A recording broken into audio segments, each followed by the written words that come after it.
আসসালামু আলাইকুম। আজকে আমরা আসছি বাবাজি বাণিজ্যালয়। আমরা ফার্স্ট এগ্রো থেকে যে সুপরামর্শটা দেই সেই পরামর্শের কারণে কৃষক কি পরিমাণে ফলন পায় এবং আড়তদার থেকে কি পরিমাণে বিক্রি হয় এবং যারা কাজ করে তারা বেঁচে জানে আসলে ফলনটা কেমন হয়। তো সেই বিষয়ে আজকে আসছি আমরা বাবাজি বাণিজ্যালয় কাঁচামালের আড়তে। তো এখানে আমাদের সফল কৃষক রেবল ভাই, তো তিনি আসলে আসছি তার কাছে যে আসসালামু আলাইকুম। ওয়ালাইকুম আসসালাম। তো আসলে আমরা যে ট্রিটমেন্ট দিতেছি, যে পরামর্শ দেই, সেই তুলনায় আপনি এই ফলন পাইতেছেন তাতে কেমন মনে হচ্ছে আপনার? ইনশাল্লাহ এই বছর এমনি একটু দুর্গত হয়েছে, জ্বর তুফানে বাতাসে গাছের কিছু ক্ষতি হয়েছে, অনেকই ক্ষতি হয়েছে। তা তো হিসেবে ইনশাল্লাহ আমি এই বছর মোটামুটি ভালোই, খারাপ না, আলহামদুলিল্লাহ ভালো আছে। আপনি তুলনামূলক অন্য মানুষ যে পরিমাণ ফলনটা পায়, আপনি তার থেকে কি বেশি আছেন না কমে আছেন? না, তুলনামূলক যেভাবে আর কি পাওয়ার তাতে মোটামুটি খারাপ না, ইনশাল্লাহ আছে, মোটামুটি তার থেকে ভালো আছেন। দুর্যোগে যে ক্ষতিটা হয়েছে, ক্ষতি হওয়ার পরেও ইনশাল্লাহ খুব ভালোই আছে।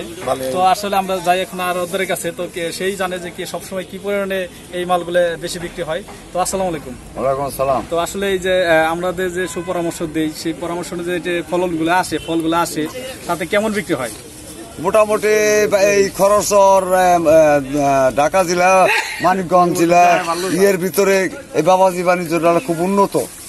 এই যে মাল দেখেন 8 লাখ 10 লাখ 15 লাখ 20 লাখ টাকার মাল বিক্রি হয় খরচর বিভিন্ন এলাকা থেকে। শেওরাইল ওমরে আপনার তারপরে টাকিমারা, তারপরে বিভিন্ন এলাকাতে অনেক দূরে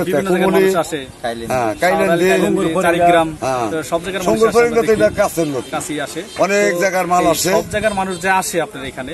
তো আসার পরে আমাদের যে পরামর্শটা নেয় এবং তারা মাল নিয়ে আসে, সেই তুলনায় কেমন মনে হয় আমাদের পরামর্শ? ভালো।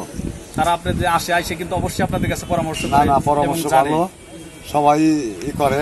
বিভিন্ন প্রান্ত থেকে মাল আসতেছে, বিভিন্ন এলাকা থেকে, বাংলাদেশের সব জায়গায় আমাকে এই জায়গায় মাল ব্যাপার আছে। সিলেট যায়, বরিশাল যায়, চট্টগ্রাম যায়, বিভিন্ন এলাকায় মাল যায়, সব জায়গায় যায়। আর যদি কোনো জায়গার ব্যাপারে যদি চাই তাহলে এসে নিতে পারবে। হ্যাঁ, যে কোনো জায়গা থেকে আসো, এখানে কোনো মাল কেনার কোনো দাবত নাই।